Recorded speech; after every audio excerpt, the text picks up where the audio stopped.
Hey friends, welcome to my new series 3-Minute Mods, where we talk about popular Sims 4 mods in 3 minutes or less so you can get on with gaming.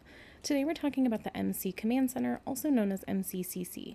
This is a huge mod, so we're going to break this into parts. Part 1 is all about gameplay settings. You do need a computer in your household to adjust the settings of this mod.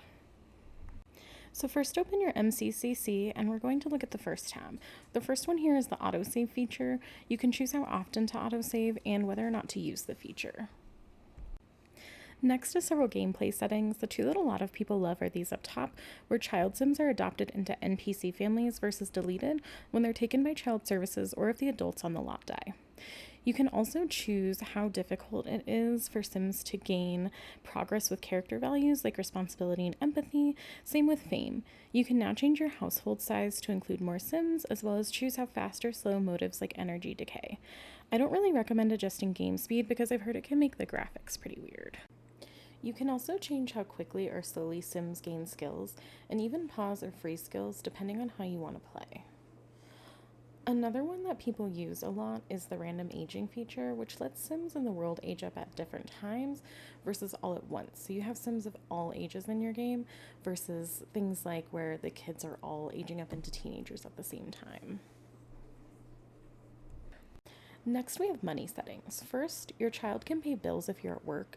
You can also adjust the percentage to make your bills higher or lower. You can add in child support for anyone who has kids, whose other parent lives off the lot.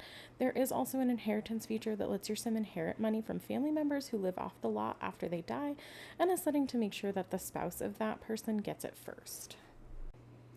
There's a relationship section where you can choose how quickly or slowly relationships decay, as well as how hard it is to increase the quality of friendships and romantic relationships. The culling feature is also nice because you can use it to help keep sims from forgetting other sims over time, or clean up relationships in the game to help things run a little faster. There is also a feature to help allow teen sims to gain parenting skill.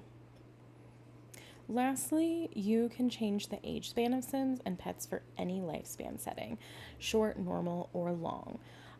So if you want your dog to live forever, that's totally an option. If this sounds like a mod that you'd like to have in your game, get it on the MCC website by Pool. And while it's not required to use the mod, don't forget to subscribe and support this developer on their Patreon as well. That's it for part 1. Thank you for listening and happy simming.